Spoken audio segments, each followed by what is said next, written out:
Welcome to NCBA's Cattleman's Call podcast with host Lane Nordland.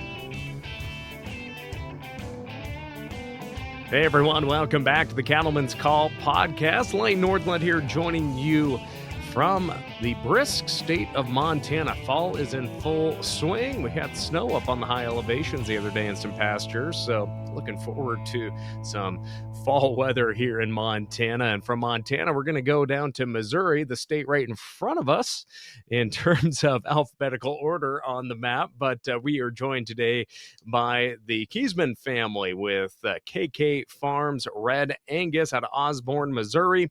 Joining us here today is Ken and his sons, Kraig and Kody.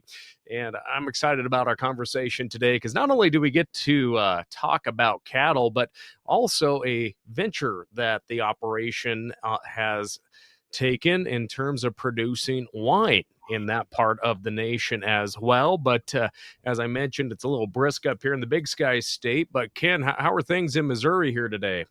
Well, we were blessed with an inch of rain last night, and the last 6 weeks, 2 months, been in a pretty bad drought and very dusty. It's hurt some of the crops.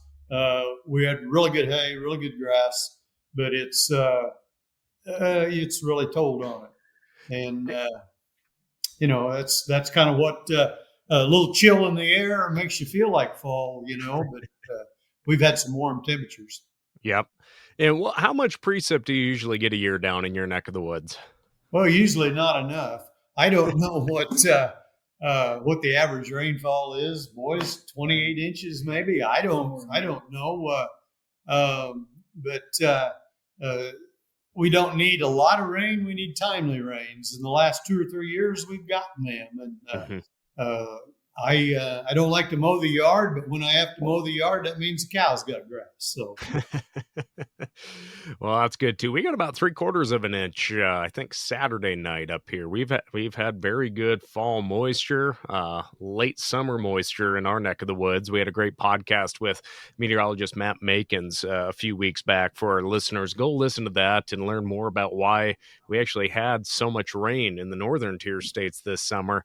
You'll learn something because I sure did, and it dealt with wildfire smoke. But getting back to Ken, Kraig, and Kody. I mentioned that not only do you have Red Angus down there, but you also have a wine company as well. But before we jump into that, Kody, I'll let you introduce yourself as well. The cattle are more your realm. How are the cattle shaping up here this fall? The cattle's looking real good. We've, like everybody else, would like to have as much pounds as we could on cattle. Some commercial guys around here, the cattle's been really good. We've had some good interest lately on bull sales.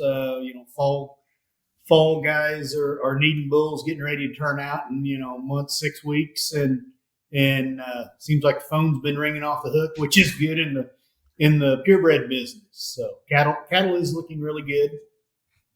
Good. Well, I mean, it's hard to complain about these prices right now. We all know the factors that have went into, especially for cow-calf producers, your customers. It's great that they're making a little money too. That always makes you feel good around bull sale time too, that folks got a little money in their pocket to buy some good genetics too. Yes, it does. And, it's one of those deals that it doesn't matter what breed of cattle it is.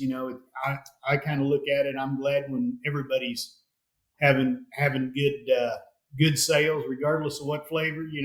Kind of the deal down here is mutual funds around here means everybody's having a good time. Mm-hmm. So that's kind of the way we look at it. So. Yep. Ken, jumping back to you, share a little bit about the history of your family operation. Okay, there's a lot of history from this area back in the locating northwest Missouri, I guess, and some people might want to know where Osborne is. We're 20 east of St. Joe, or about 11 miles west of Cameron. So that kind of give you an idea of what hour and a half to Iowa or whatever. And we were. I thank God my great grandpa stopped here instead of going on somewhere else. But he got some ground out between the little town of Stewartsville and Osborne in the 1870s. and stopped there right off the old Hannibal St. Joe Railroad, and which brings a lot of history to this part of the state with Jesse James and cattle drives and all that, But we're into the fourth, fifth, sixth generations of us live here on the outfit. Feed cows every day. Kody's got a son, Colton, that's he's showing cattle right now to some guys from Tennessee. We've stayed here and been sustainable, not rich, but sustainable, I guess my great granddad passed away in '04, and on his sale bill was quite a few head of cattle. And something was kind of odd on that also, though, that I always thought was kind of interesting, was a horned Hereford bull. And we have messed around with history, which I'm a history buff, and the bull come from Illinois. We found the name of him and the registration number in 1898. He bought him from a breeder in Illinois. I don't think he drove halfway across the state with his pickup and trailer, and they back trailers together. So it would have come on the Hannibal St. Joe Railroad. So a little history there, I guess, of doing purebred stuff that Kody and I do monthly, and meeting people. And we made a 900-mile swing just last week, dropped 4 bulls in Arkansas, and got to see a lot of country that way. We've the history of the deal. We've met a lot of people and enjoyed that. The farm we've kind of grown. We have some of the ground that my great grandfather had. Some of it's gotten out of the family, but we have quite a bit of it put back together and have added on to it. So we're glad it's a place where our family can continue to grow and stay in the purebred business. So how long have you been raising purebred Red Angus? My wife Brenda and I rented a farm, and we needed a little bit more grass. And my dad had talked to a guy, and his son had a dozen cows, and the deal was that we had to use his Red Angus bull and his 12 cows, and we took them on in March on a share deal, and we bought them in September from him. So 72. I think about 72 is when it was, and so we've been at it a long time. And when they call the Red Angus Association, the young lady that answers the phone will say, "Well, now, Mr. Keesaman, what's your number?" And I will tell them, and they said, "Oh no, it's like a 6-digit number, And I said, mine's 3, So we're probably the oldest registered Red Angus herd in the state of Missouri. And why does the Red Angus cattle? Why do Red Angus cattle fit your environment so well? Well, I think red cattle work really well in the heat. We've kind of bred them for the fescue that we have the problems with in here. We keep a closed herd since back. We haven't bought anything. I think Kody bought 3 or 4 heifers from Nebraska in 13 or 14, and other than that, we've stayed our own herd. We change herd bulls, and we have several different herds, and we try the different bloodlines together, and they've worked really well for us. And Kody, for yourself, how important is it to continue a legacy? And as your dad said, your son's out showing some cattle right now to some prospective customers. How important is it just to keep family in this, but also good quality cattle, all the part of a family business? Well, I think it's everybody's dream or goal as a father to have a son follow in footsteps. Maybe not be the guy that does the breeding or the selection of the bulls, but maybe the guy that you can call and say, "Hey, what's your opinion on it?" And I think it's very good. I know a lot of people would love the opportunity to do it. When I was in college, there was a lot of friends of mine that were like, "I would give anything to be where you're at." maybe grandpa had the farm, but mom and dad lived in town, or they grew up in FFA. They didn't have the chance. I guess looking another way to look at it, I would like to see maybe some older retiring farmers, due to the price of cattle, that maybe they don't have an heir to come in and help or take over the business. Maybe let the neighbor kid try. He can do a deal. Younger people can provide the labor. The gray hair can still provide the wisdom maybe on it. Sometimes you're going to butt heads a little bit. There's set in your ways and the new ways to do it. But, there's, as they say, there's, 2 + 2 = 4, but so is 3 + 1. There's more ways to do it. So. Well, I've left Kraig out of the conversation here so far. Sorry about that, Kraig, but That's I all wanted right. to get wanted to get a little history on the family operation there. And how did a winery come into a conversation? What led up to this?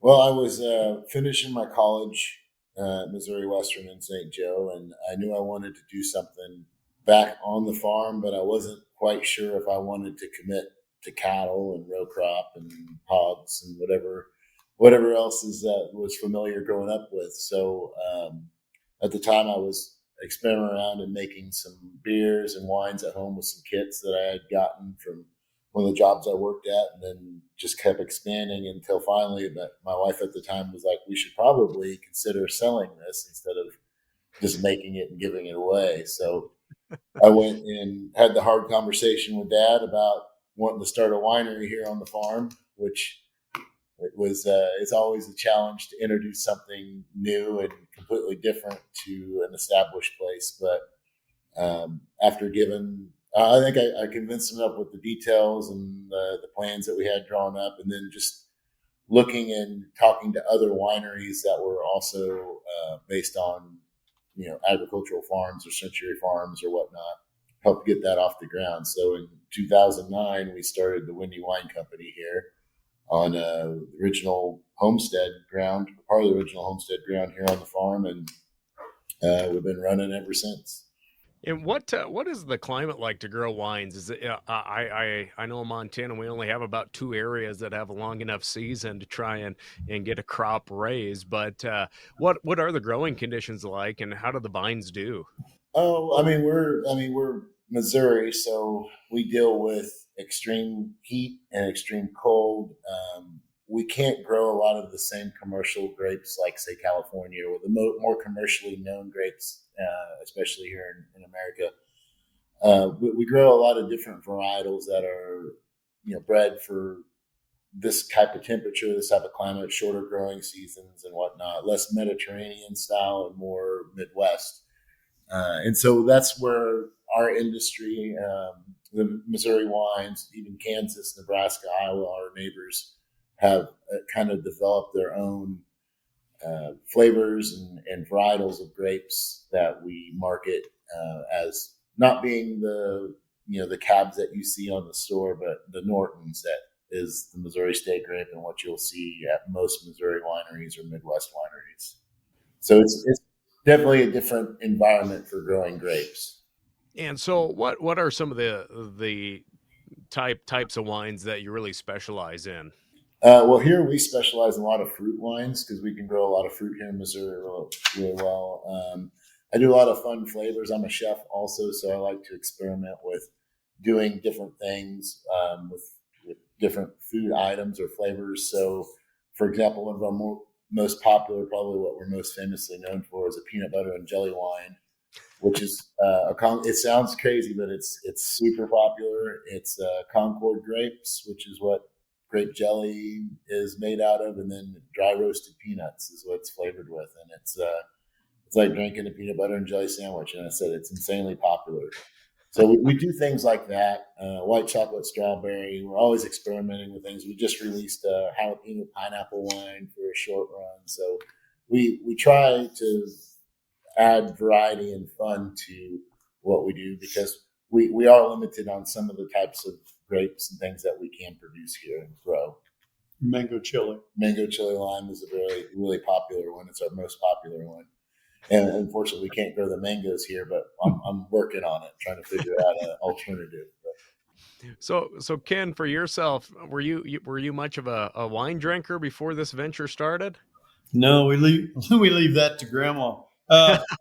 He come to Brenda and I and wanted to know if what this sounded like, and we reached out to some people and we decided what better than Bull's Beef and Booze business. So and it's kind of caught on, and he's done a tremendous job. I don't know, he didn't get it from us, but he's done an excellent job on all these different flavors, and award winning, several medals. I know a couple of two or three past presidents. NCBA has sure enjoyed the Angus Red with the cow on the label, and we've had a lot of fun with that, bringing it in. The family jumps in on big occasions, and we just kind of tie it into the farm that way.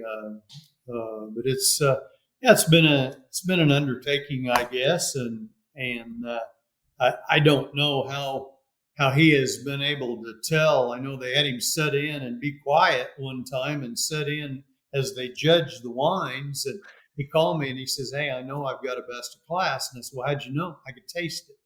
And there were 60 wines in that class.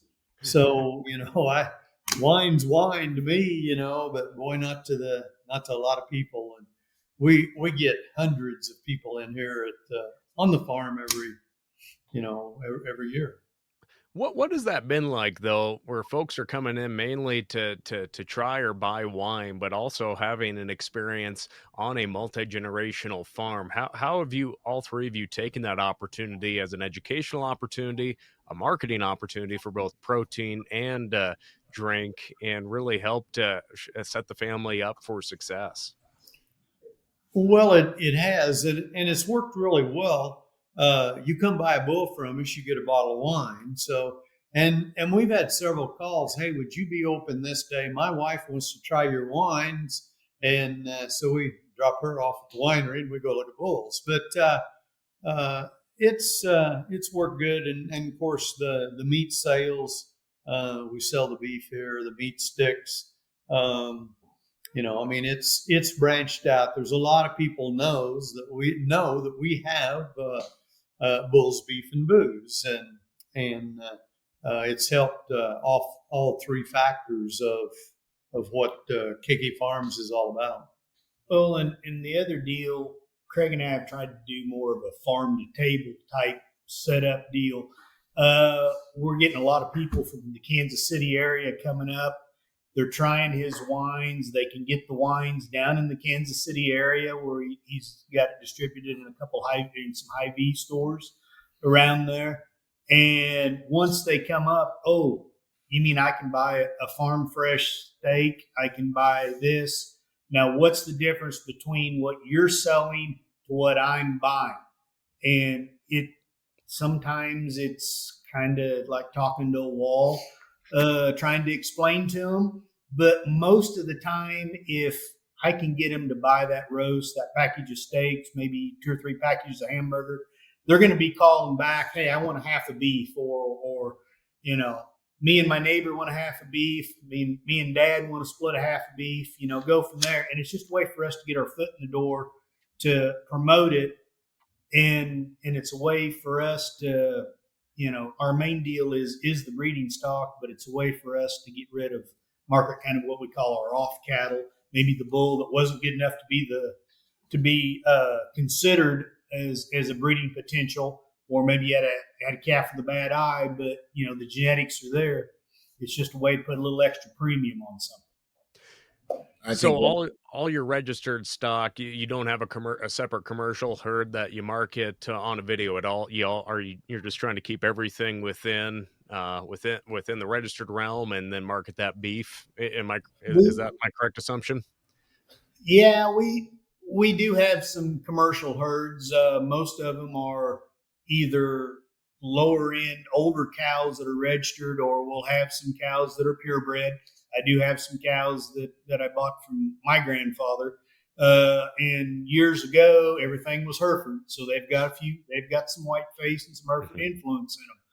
But, we do everything private treaty sales. Okay. And so that way we don't have to worry that I've got to have 65 perfect bulls for the 15th of October for a sale and, go from there. Or I don't have the guy going, well, call me when a week after the sale's over so I can get the ones that didn't sell.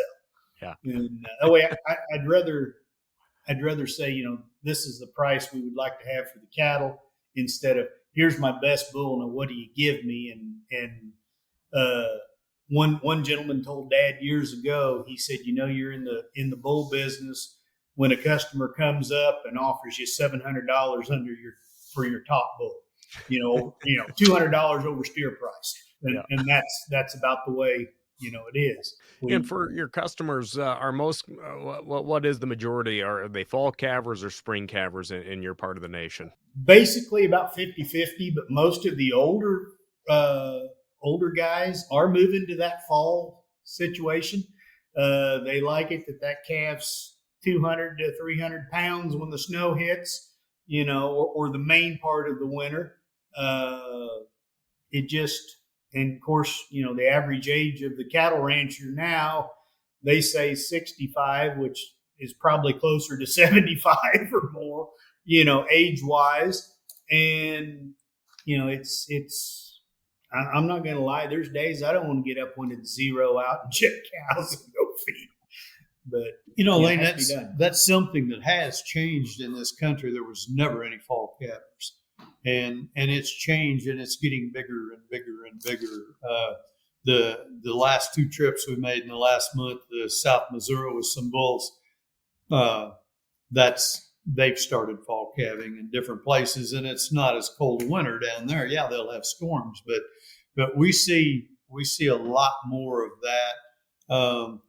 And also for us, if we have a registered heifer and she has a little problem and a little harder to breed back, sometimes we'll hold them over and make a fall or a spring out of her, and works good.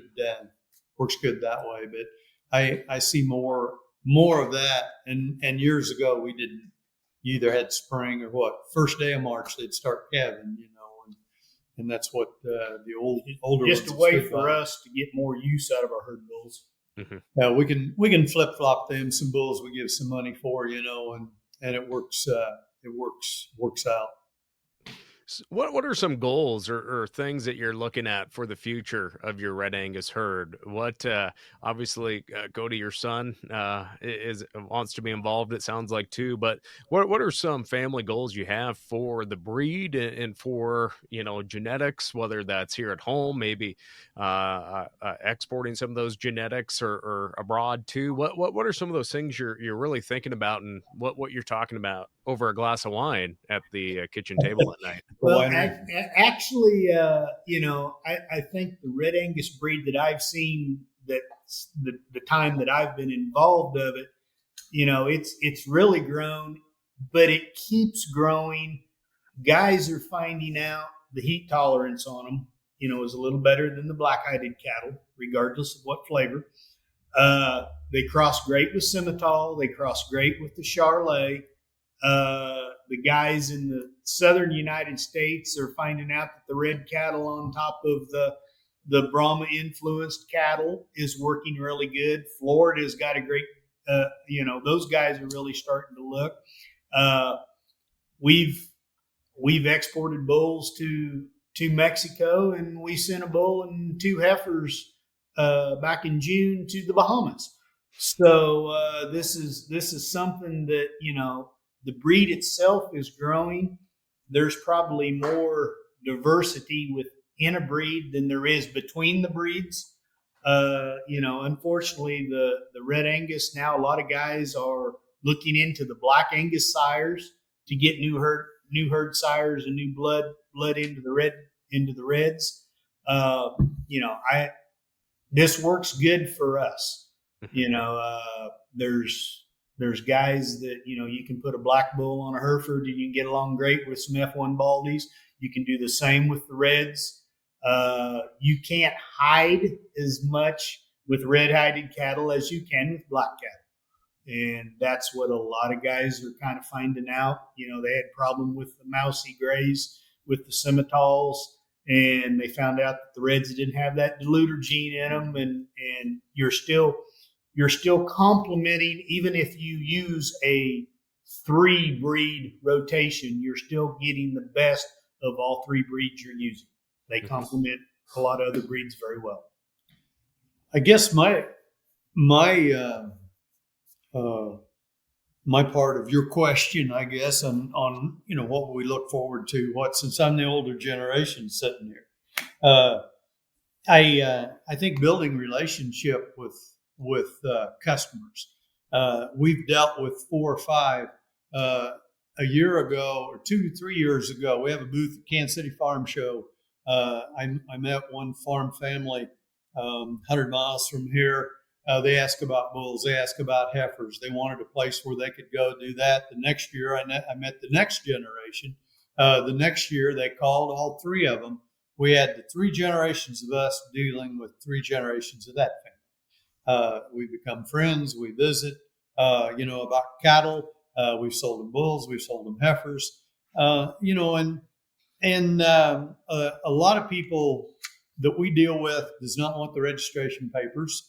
We keep everything up as much as we can, on them and provide them. But if you buy a bull from us 5 years ago, you tell me the year, I can tell you the bloodlines. And we keep track of everybody. We've got 2 or 3 farms here lately. We want to buy from you. We want to keep a closed herd. Everybody's worried about buying from somewhere and bringing something in. And this afternoon, we've got a gentleman that come 2 years ago. Now we want to start doing business. We've seen your herd for years along the highway. We want to do business with you. And so we keep new bloodlines. We keep track of their bloodlines and try to tell him, this is what we would use on this line. This is what we'd use. And the boys know the bloodlines better than I do. When it comes to that. So, that's probably our goal. Maybe is building more relationships with our buyers. I don't know whether we can build a relationship or not with the guy in the Bahamas, but my wife sure wanted visitation rights in the wintertime. Yeah. So, I don't know whether we can do that, but that's kind of, I guess, my goal is, as my wife and I transform this to the boys, keep it together. Maybe Kraig's son didn't want to come back to the operation, but you can never take it out of the boy. The being around cows and dealing with people, and they can still have part of a purebred LLC that they can inherit someday and say, hey, I'm part of that. Mm-hmm. And to come back and kind of keep it going, just maybe build the operation and try to keep it going, I guess, is our goal in this building relationships with other people. How are you keeping track? As you said, you're kind of monitoring what those customers are raising, what the bloodlines are. Is it pen and paper, an Excel sheet? Do you have a software? How are you keeping track of that? Oh, I guess a little of both. I'm from the old school, so pen and paper, and files by the year, and we keep track. I know. Every once in a while we sit in, and we're in the process of getting a new Bulls, Beef, and Booze new flyer to send out. And I guess it's been amazing to me. Every time we send one out, we'll get several calls. People will bring that flyer. They'll come back with the old one, and they'll say, now, I bought one of the first cowboy bulls from you, and they'll show, this is the bull I bought from, and to me, I keep some information from other people. I know some places I'd like to go maybe look for the next herd bull. But for those people to come and to do that makes us feel good. Mm-hmm. And we go to 3 or 4 different farm shows.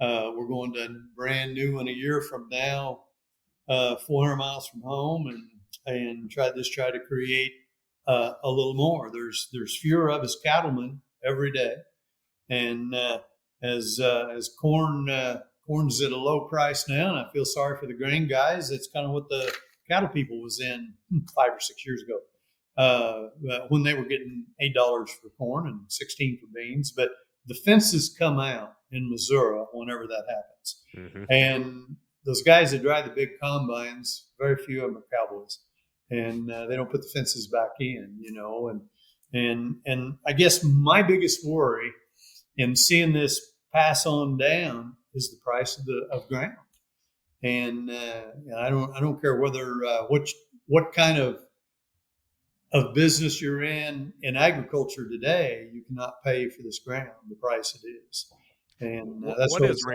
what is range ground going for in Missouri in your area? You hate to say, and I had a realtor call me this morning, and I said, "Is it still going up?" And he said, "Well, I'm seeing some places maybe they've reduced the price for a quick sale, or we'll do this or whatever." I would anywhere from range ground, cow ground, 5 to 7, 8,000, and we're lucky we're in a good area. That we can run a cow on 2 acres of ground, and especially when it rains, and that makes a lot of difference. But we're lucky. We're lucky we've got some good dirt. A lot of guys would love to pull the fences here and plow it, but not on my watch, not on Cody's watch, not on Colton's watch. They aren't, and then you want to know about the other 2 sons. They're all excited about it. No, Dad, don't sell anything. Yeah, Dad, if something comes up against us, we need to buy it. Yeah, but it's kind of bred into all of the 11 of us that are KKs. What is communication like between your families, and how important has communication and having an open mind and listening to each other been and being successful, whether it's the cattle operation, having the open-mindedness of having a viticulture venture as well? What has that been like? Did you say open-mindedness? Well, I mean, I know. Actually, just from my standpoint, my son and I have butted heads on a few things. Dad and I have butted heads on a few things. Kraig and I butted heads on a few things, on it. It's fun. It's still family. I saw Dad and Grandpa when I was younger. Dad would say, "Hey, let's try this," and Grandpa was, "No, this is the way we've always done it." Well, those words are the things that will probably kill any business, as we've always done it this way. Kraig bringing the wine in, that was a different deal that nobody saw coming. It's like starting out with your one head of cow, and she's going to have a heifer every year, and I'm going to save every heifer, and in 20 years, I'm going to have all these cattle, and you have one heifer, a dead cow, and a whole bunch of steers you've sold. It's about the way it starts. And he is allowed to bring more of an outlook that I guess I probably didn't see of farm, trying to make the farm into I'm going to try to call it a circus, but to educate people. At times it has been a circus. But, just trying to, another way for us to sell the beef deal. Dad and I had started, him and Grandpa had sold beef back in the mid to late 80s through a little local locker. People buying them, and I never dreamed it would have blown up the way it has for us. It's kind of been a godsend time, because it's just a way that we can kind of set a price on a premium on an off calf. And, I know Dad and Colton working cattle together has probably butted heads as much as my son and I work cattle together. Everything ought to be horseback. Well, sometimes it doesn't work that way. Sometimes it works good. And sometimes it works great. My father didn't like the purebred end of it. He didn't really want to grow the operation much, but he would. You had the use of my machinery, you do everything, and we work together good that way.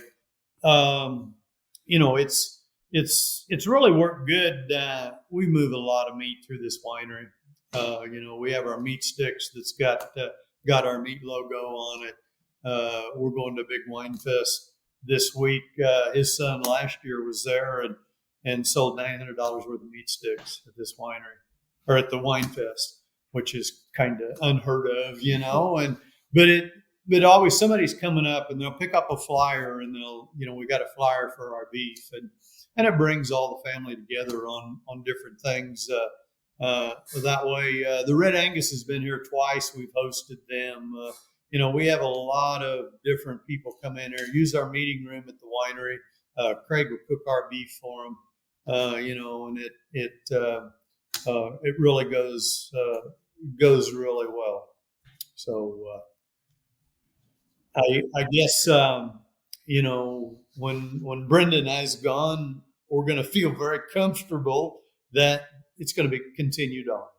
And that's kind of what we've wanted, boys all get along good together, and we all disagree sometimes, and sometimes I'm told that's the hardest way of doing it. The other way would be easier, and once in a while they say, this don't work too bad. So and I see their ideas too, and as I get older, I let them do a little more of their ideas, and we argued on the phone one time. They were in Oklahoma and looking at a bull and everything looked good till they got down there and they didn't like him. And I liked him, all the pictures and everything. And we argued and argued and argued. And they come home with him and he's done us a good job,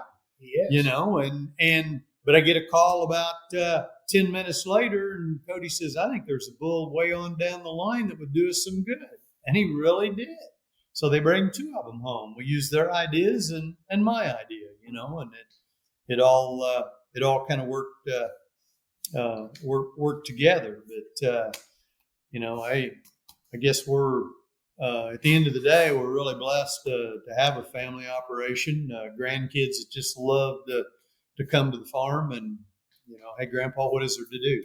So sometimes you have to pry them away from the telephones and the ball games and different things, but they're still there to help. Say, hey, that day we're doing this, they'll be here. Yep. It kind of reminds me of what's that David Frizzell song? Gonna hire me a wino to decorate the farm. Now? Pretty much. Yeah. Well, we don't have to hire them. The winos usually come. No, and I think again, it's all back to building a relationship with people. And we've got a lot of people that come here to this winery once a month, 3 times a year. We have a lot of people that just call us, hey, I want a half a beef in November. And they'll call me in February, and they never say the price. They just know we're going to be fair and they know we'll have it. And the best thing, they know it's going to be darn good.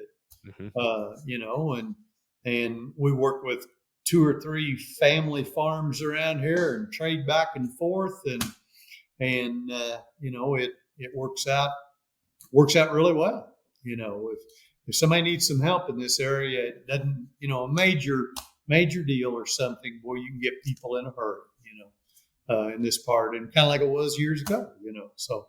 Kraig, a question I have for you from the winery standpoint, how many people does it take to run that? How many folks do you employ? Is it part-time? What is that like? Well, it needs really needs a staff of about 20 at a time, but we run it on 2 to 3 people usually.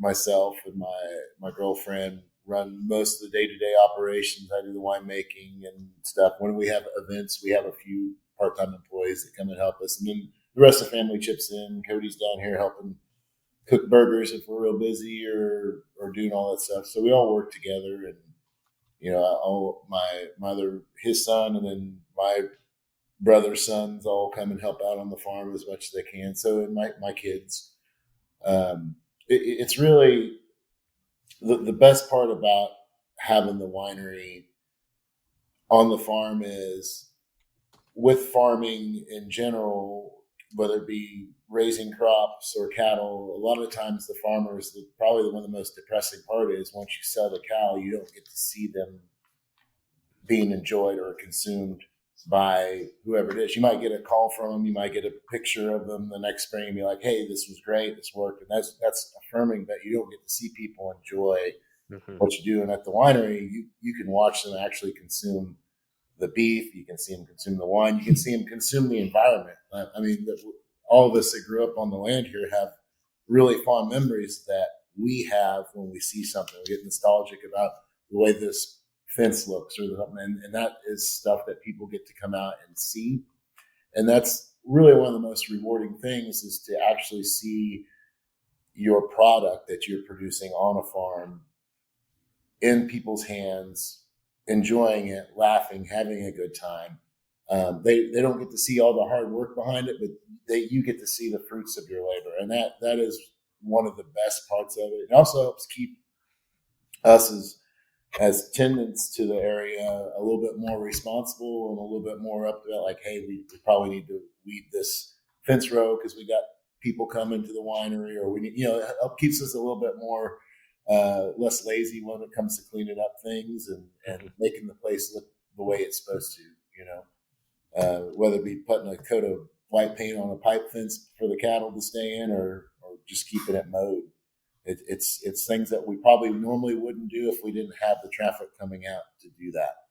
We've got a 120-year-old barn that's used every day, and it's taken care of. It's kind of a landmark in this area.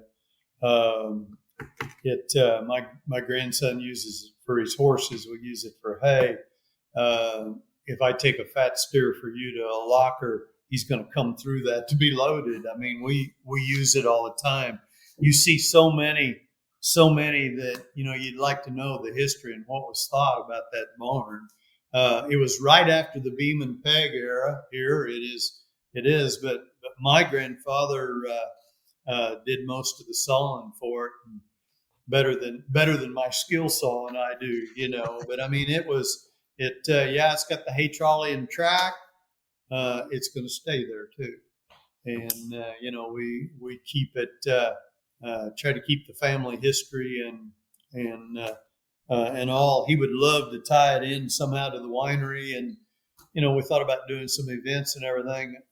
It's a cattle barn, and I don't want somebody saying congratulations and flicking a cigarette.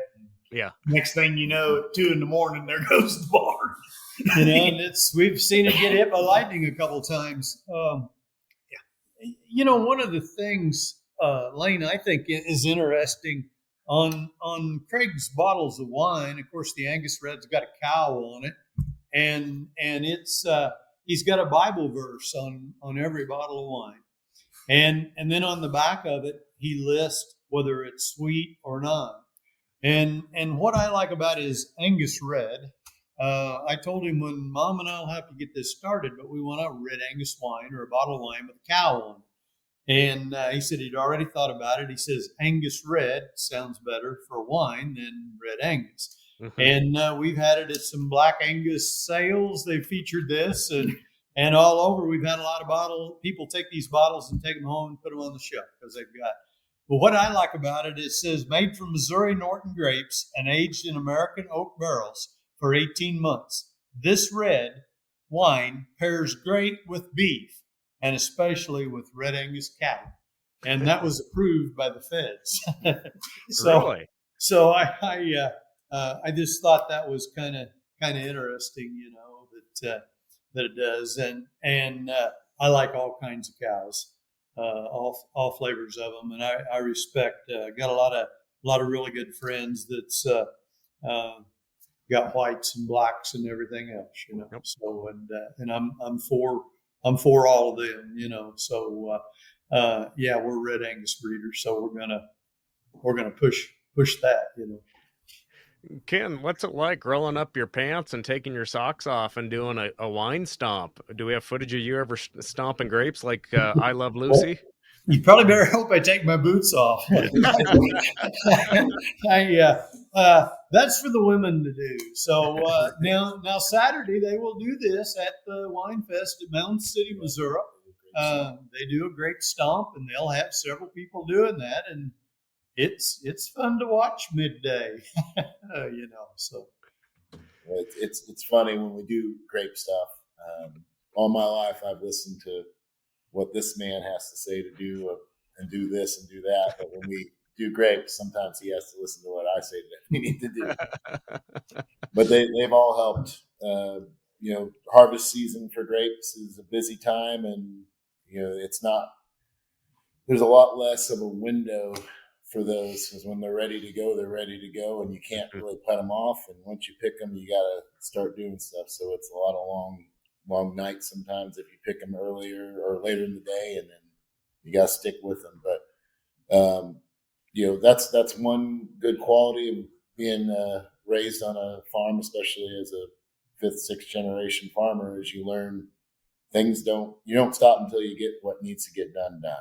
And that's probably why I've had the majority of the success I've had with the wine, is because I was taught that at a young age. Mm-hmm.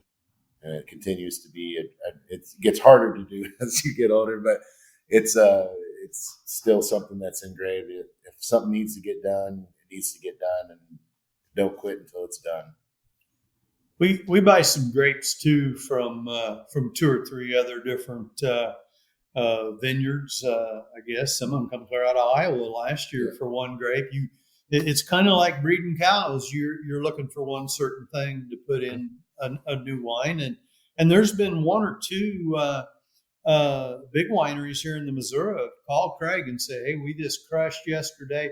We've not started fermenting. Would you like 200 gallons to play with? See what you can do with our grapes. And we jump in the truck and take off and go get it, and it's kind of an honor for him or for me that they're asking my son for his opinion on that, So it's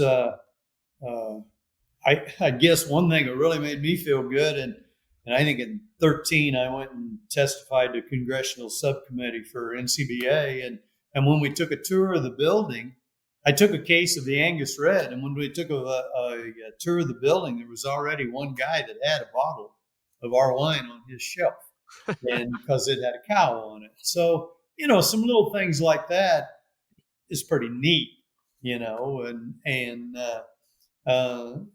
as you can probably see visiting with us, we all enjoy the winery. We all enjoy the cows. I know in another interview one time, Kraig told him that he would rather be kicked by a grape than a cow.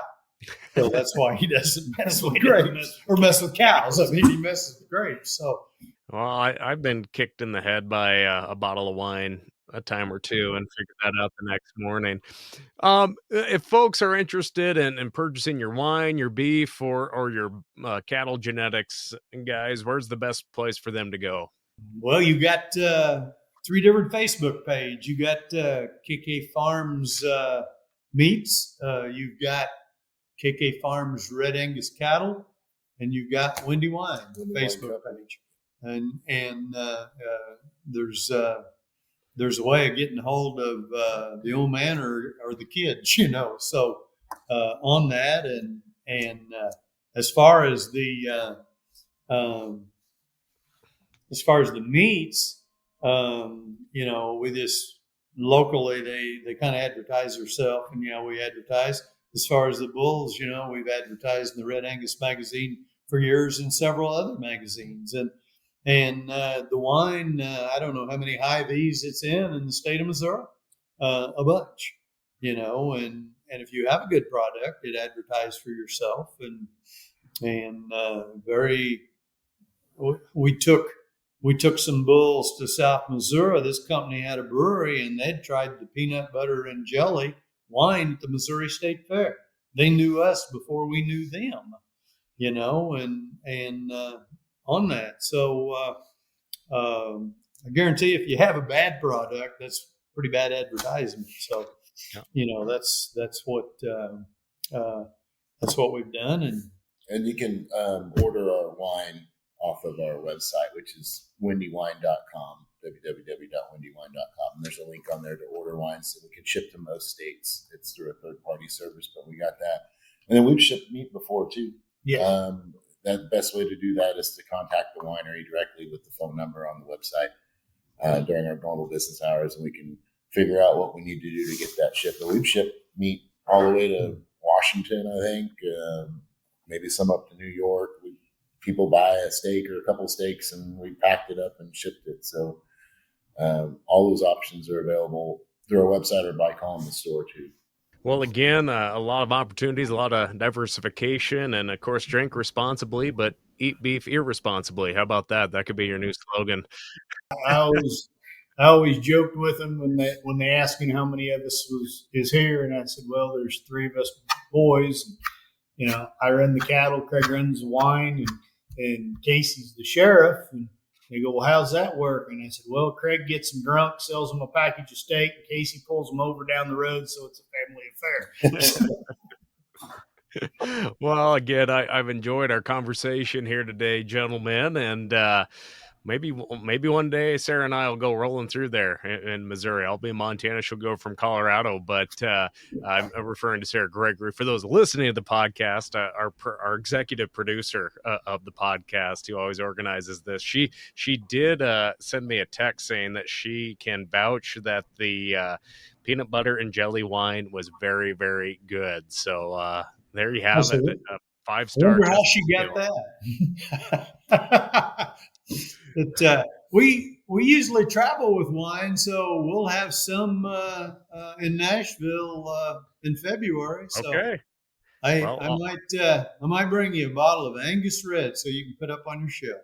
Well, right when you walk into the trade show floor at the 2025 CattleCon, we will, in the mornings when the trade show opens, we're going to be podcasting live right there in the main entrance. So you can even interrupt a podcast, just come put it on the table there. Do you want us to stumble and slosh, or do you want us to just... that might be a good testimonial. But I think Sarah and I had a good visit in San Antonio this year. We'd visited on the phone a time or two, and I took her some of the samples of wine, and he's really known for the peanut butter and jelly nationwide. Nationwide, we've got a lot of people comment on that. And how he come up with it, I don't know, but I don't sleep. Well, I better let y'all get back to your day. I know you got folks coming to look at cattle and probably a lot to do at the winery as well. But I want to thank all 3 of you for joining us here today. Well, thank you. Appreciate it. With that, friends, again, check out the Keesaman family, KK Farms, Red Angus, and, of course, the Windy Wine Company. At least I didn't say Windy Wine Company. I don't know where they got the windy part, but I want to thank you both for all 3 of us for joining us. And again, for those of us tuning in, thank you for joining us as well. Make sure and subscribe, share, and of course, answer the Cattleman's Call each time we put out an episode. That will do it for today. I'm Lane Northland. We'll catch you next time. Thanks for tuning in to NCBA's Cattleman's Call podcast with Lane Nordland. For more information, visit ncba.org and make sure to subscribe to the podcast today.